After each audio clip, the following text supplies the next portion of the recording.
Hi, and welcome to Neurophysiology in Action. In this video, we're going to be looking at the importance of the nervous system as it relates to active people.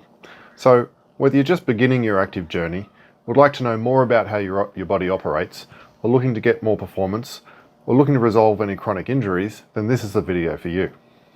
So, chronic injury. A chronic injury is simply a persistent injury, and these are broken down into three categories or causes. A learned injury, an injury that's caused from trauma, like a car accident, or a disease. Typically we're born with it, but not always, and this can come later on in life. In the absence of a major trauma or a degenerative disease, it is highly likely that any chronic injury is due to repeated performing actions poorly, i.e. they've been learned. Therefore, what you need to do is reteach your body how to do things the right way. So I put this last section in here to talk about or to debunk some traditionally accepted methods.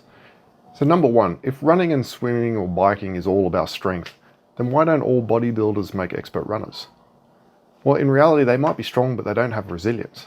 So as soon as they go out and perform that task repeatedly, their body is going into a sympathetic state to protect itself, which is ultimately going to fall apart regardless of how strong you are. And the other one I've heard so many times, just keep building strength in whatever your favorite muscle is, hamstring, glutes, chest, whatever it may be. But you've been doing it for months and you're not getting anywhere. Does that really seem like the logical way to go? Or you need to activate a muscle, a glute, a hamstring, whatever it may be. This is you or your coach, physio, trying to compensate and teach your body what it already knows. You're just not asking it properly. This is you consciously trying to override your autonomic system. And when we go through in future videos, understanding the nervous system and learning to use it to your benefit, they will all activate perfectly. And that last one, isolate your glute or your chest or whatever it may be. Everything needs to work harmoniously. Take that 200-step example again. So isolating a muscle is just wrong. At best, you're just going to overstrengthen one section, but it's most likely going to lead to an off balance, which ultimately, for endurance athletes, leads to injury. Neurophysiology is a combination of physiology, or how the body functions, and neuroscience, which is the nervous system's role in those functions. The central nervous system breaks down into two areas, the somatic or conscious, and the autonomic or the unconscious area.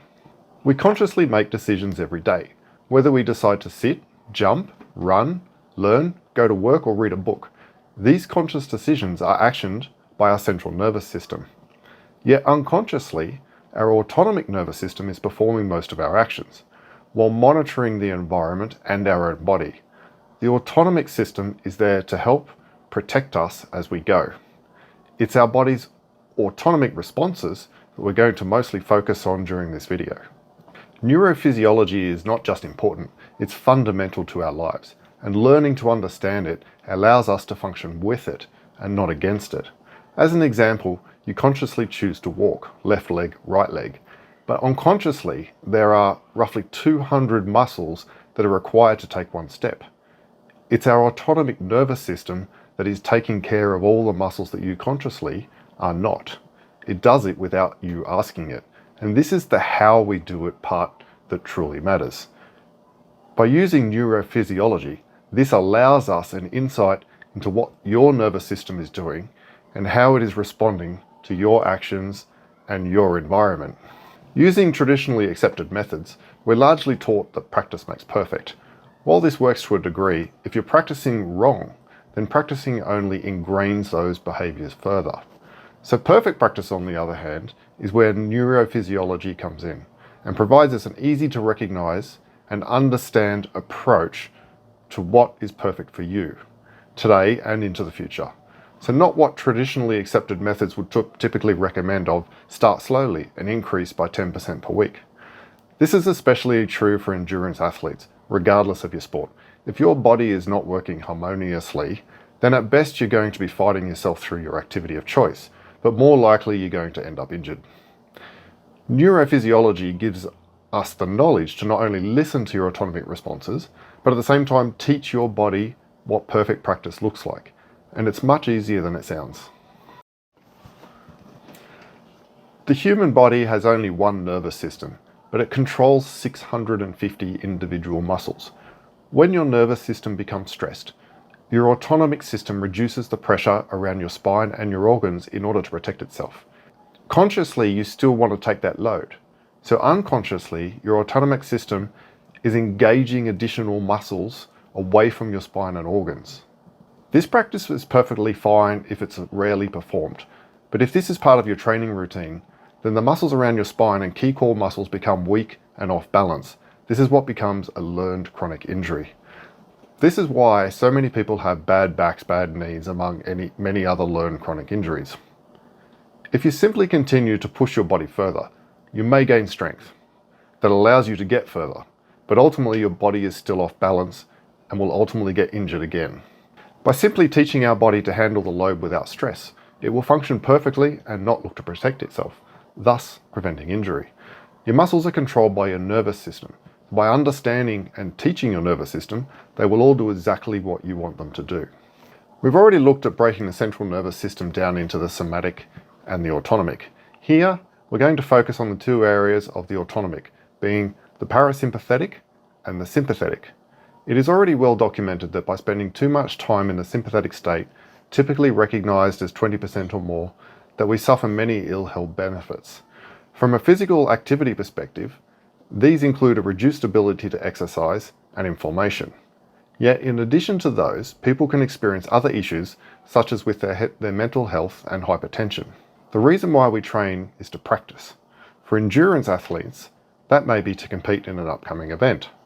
But if your training regime has you all but permanently in the sympathetic state, then you're setting yourself up to fail. This has become the traditionally accepted method, which is then supported by an industry of care providers that are ready to treat symptoms and get you back out there. If you train in the parasympathetic state, you are training perfectly, will continue to improve, and on race day be in perfect condition, without ever having the need for any of these care providers or any other ill health effects. And building strength might be perfectly fine for bodybuilders who are merely in it in order to be able to gain muscle mass and to gain strength, but even they will still become injured at some point. For endurance athletes, this is a really bad way to go. Strength does not equal resilience. You need to be able to perfect practice in order to be able to repeat an activity such as running or swimming or biking for a long period of time without going into the sympathetic state. When you can do this, this is proper strength. This is strength with resilience. We took a brief look at the central nervous system, moved into the autonomic, and then touched on the parasympathetic and sympathetic states.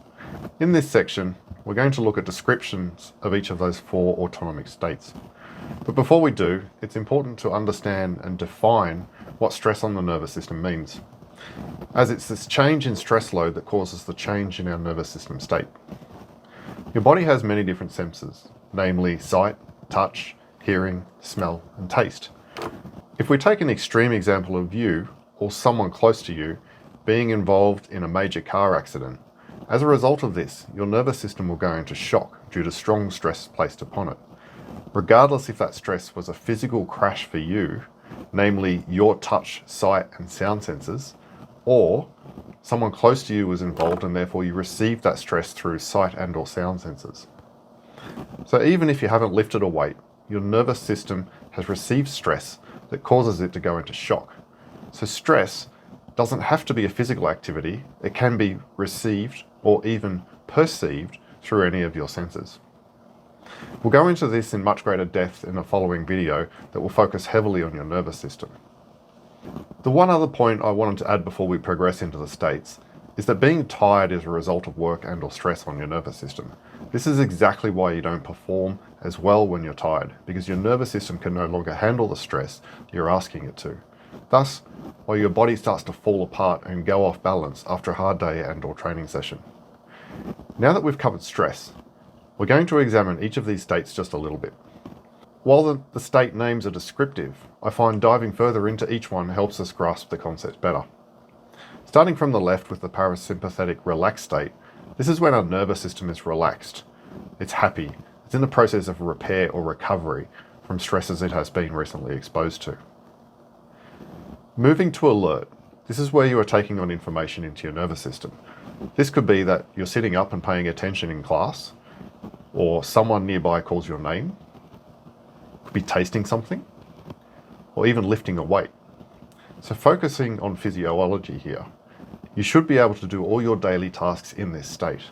And this goes for your training as well. The reality is, we're taught by traditionally accepted methods not to do this. In the flight state, our nervous system receives a stress that it perceives to be above its threshold. You may be aware of the odd occasion when this has happened, but the reality is most people cross over this all day, every day without even knowing it. As soon as you cross over that warning, you move into the fight state. This state is your nervous system's response to a stress that it cannot handle.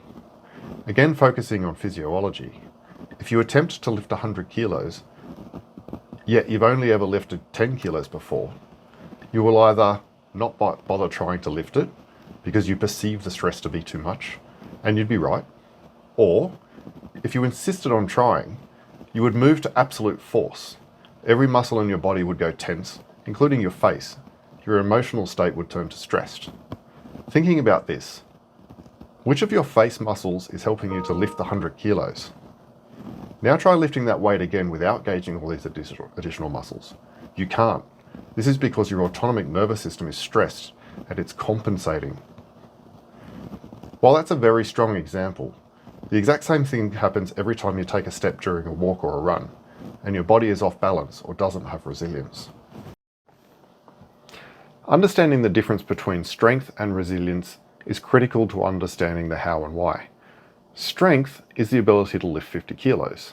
Resilience is the ability to lift 50 kilos without forcing it or without going into the sympathetic states. If you perform repeated strength training, you will get stronger, but you don't build resilience because you're simply teaching your body that it does need to use force in order to move that 50 kilos. It will get easier, but that easier is not resilience training. Asking your nerves. Just as much as your bones are designed to support your structure, your nerves are there to support your muscles. Using the 200 muscles to take one step example, why is it that we're focused on training individual muscles? If we ask the nerves to do the work, then each of those 200 muscles will be engaged perfectly for each role they play in taking that step. If you're focused on which muscles to use, then you're consciously trying to override your unconscious or your autonomic system. So what are the key takeaways today? Being an athlete is not about strength, it's about resilience. The ability to repeatedly perform an action without stressing, meaning you'll never get injured. In addition to not getting injured, you'll be training with maximum efficiency because you'll only be using the necessary muscles. Now, while you're accountable for your body, it is your nervous system that is responsible for it, and it's the nervous system that controls the 650 muscles. By understanding that the nervous system is located perfectly within your body and how to listen and understand what it is telling you, we can work with it and not against it. Learned chronic injuries are caused by overstressing your nervous system, period. That is, by repeatedly doing something that causes you distress. So, by simply teaching your nervous system the right way to do things, it won't stress, and your chronic injury will be fixed. Your nervous system is an exceptionally fast learner. Fixing chronic injuries can be achieved in a matter of a few days, with significant improvement after just one gym session. That is neurophysiology in action. So thank you for watching this. It's a very short introduction to neurophysiology in action. There's going to be a lot more videos coming up over the coming weeks where we're going to examine all of this content in greater detail, and most importantly, how we're going to do it. So if you like this content and you want to learn more, please like and subscribe this channel. Thanks again.